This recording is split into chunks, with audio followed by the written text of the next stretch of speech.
A defining day for the future of President Clinton, Special Prosecutor Ken Starr, Congress, and the country. Here's the latest. Details of the Ken Starr accusations are officially out. Dan, this report accuses the president of lying, obstruction of justice, tampering with witnesses before the grand jury. In the view of the independent counsel, it all grows out of the president's relationship with Monica Lewinsky. It was the story of that relationship that took the bulk of the report that the independent counsel released today. The House Sergeant-at-Arms officially unsealed the document at mid-afternoon. It had been advertised as steamy, and you could almost see the steam rising as the boxes came open. It was a tawdry tale told by a young woman who had become emotionally involved with an older married man. She said it had begun during the government shutdown of 1995 with intense flirting. She said, "I never expected to fall in love." That was the CBS Evening News nearly 2 decades ago when independent counsel Ken Starr released his report on the investigation into President Bill Clinton. Tuesday marks the 20th anniversary of the report that led to Clinton's impeachment. Many details of the report were sexually explicit, and it was criticized for making controversial accusations about President Clinton's actions. Starr discussed some of the similarities between his investigation and special counsel Robert Mueller's Russia investigation on CBS This Morning. So you started with the land deal, Whitewater, and it ended up all the way over at Monica Lewinsky. You, as you've just outlined, were following kind of the course of events that they've happened. When people talk about the current special counsel's investigation, they say, well, it started to look into collusion, but now it's finding its way to other places. Is there anything wrong with a prosecution that starts in one place and ends up somewhere else? No, there are eerie similarities as to what's happening now as to what happened then. You just don't know what's going to come before you. The key is, are there checks and balances to make sure that the prosecutor isn't just doing anything and everything. The check at the time was for me to go to the Attorney General and for the Attorney General to go to the special division of the court and say, this has to be investigated. The President of the United States, and this is what the book is all about, the President of the United States may be committing crimes or perhaps has committed crimes. We've got to have a check and a balance, and that's what we have in the Mueller investigation.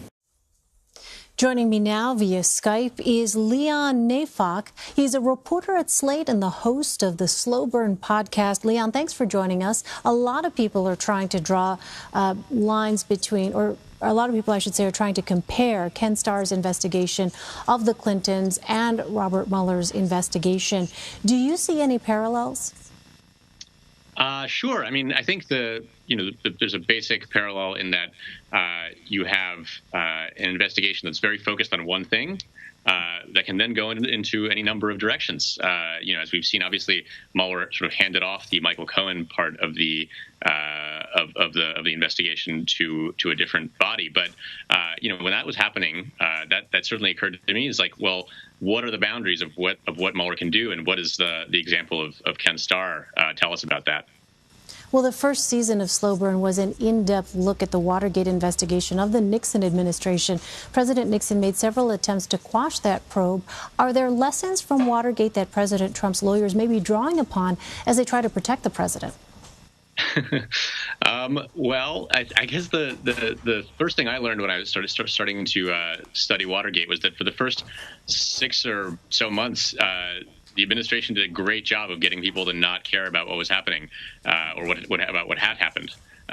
There was a long period up until after the election of '72 when the American public just didn't really know that much about Watergate, didn't care that much about it, even though there were reporters like Bob Woodward and others who were sort of trying to get their attention and to sort of prove that this was actually a very big deal. So when you look at some of the tactics that the Nixon White House used during that period, you could definitely see some echoes with what the Trump administration has done, mostly to do with discrediting the press and trying to say that this was all just an attempt to make up for an election that shouldn't have been lost. Ken Starr was obviously very public in the way in which this was sort of conducted. And as we've seen in the Mueller investigation, there really have not been any leaks. For instance, the Papadopoulos news came as a surprise to many. There's not really been sort of a drip of information regarding strategy or tactics here for this special counsel.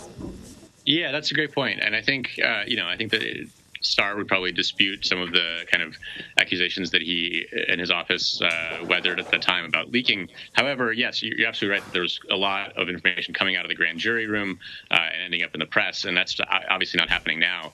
I do think that's an important part of sort of keeping the integrity of the investigation intact, because the fact that there was all this leaking was used by White House surrogates to show just sort of argue that Starr was just on a mission to embarrass the president. And with Mueller, I think it's harder to make that argument when there's nothing embarrassing being put out by them. Well, what about the political reaction? Looking at the political reaction to the special counsel investigation, have Republicans been using similar tactics to try and essentially change the subject as the Democrats attempted during Ken Starr's probe of the Clintons? Well, so I think the main sort of line of attack from the White House was not necessarily to change the subject, but to, again, sort of undermine Starr's kind of image as independent. They were trying to say that he was just a Republican partisan, out to get the president. They were saying that, James Carville, one of Clinton's closest advisors, his former campaign manager, took aim at Starr over the fact that he was religious, and he said that this was all, part of a moral crusade to rid Washington of sodomites or something like that. Some very colorful Carville quote.